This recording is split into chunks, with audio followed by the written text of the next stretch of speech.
যে সমুদ্র জাহাজ গিলে খায়। নর্থ সি বা উত্তর সাগর পশ্চিম ইউরোপে অবস্থিত আটলান্টিক মহাসাগরের একটি প্রান্তিক সমুদ্র। এটি পশ্চিমে ব্রিটেন, পূর্বে নরওয়ে ও ডেনমার্ক এবং দক্ষিণে জার্মানি, নেদারল্যান্ডস, বেলজিয়াম ও ফ্রান্স দ্বারা বেষ্টিত। এটি একটি গুরুত্বপূর্ণ বাণিজ্যিক জলপথ এবং খনিজ সম্পদ সমৃদ্ধ অঞ্চল। দক্ষিণে ইংলিশ চ্যানেলের মাধ্যমে এবং উত্তরে নরওয়েজিয়ান সাগরের মাধ্যমে আটলান্টিক মহাসাগরের সাথে এটি সংযুক্ত।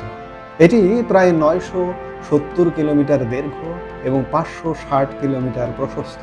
খনিজ তেল, প্রাকৃতিক গ্যাস, মৎস্য সম্পদ এবং শিপিং লেন বা জাহাজ চলাচলের জন্য এটি অত্যন্ত গুরুত্বপূর্ণ একটি পথ।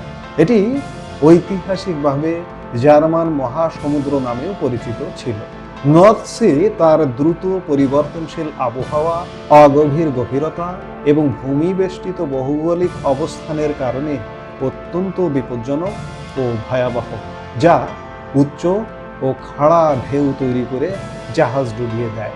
ঘন কুয়াশা, তীব্র ঝড় এবং উষ্ণ শীতল স্রোতের সংমিশ্রণ থেকে একে বিশ্বের অন্যতম ঝুঁকিপূর্ণ সামুদ্রিক রুট বানিয়েছে। নর্থ সি তুলনামূলকভাবে অগভীর, যার ফলে তলদেশের ঘর্ষণে ঢেউগুলো অনেক বেশি খাড়া এবং ঘন হয়।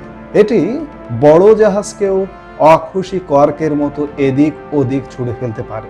এটি ইউরোপের বিভিন্ন দেশের মাঝে অবস্থিত হওয়ায় ঢেউগুলো বিশাল জায়গা জুড়ে ছড়াতে পারে না, বরং দ্রুত উচ্চতা বৃদ্ধি করে।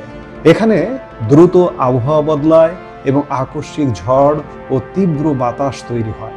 উষ্ণ গালফ স্ট্রিম এবং শীতল আর্কটিক স্রোতের মিলনের ফলে এটি একটি পারফেক্ট স্টর্ম জোনে পরিণত হয়, যা মারাত্মক পরিস্থিতি সৃষ্টি করে।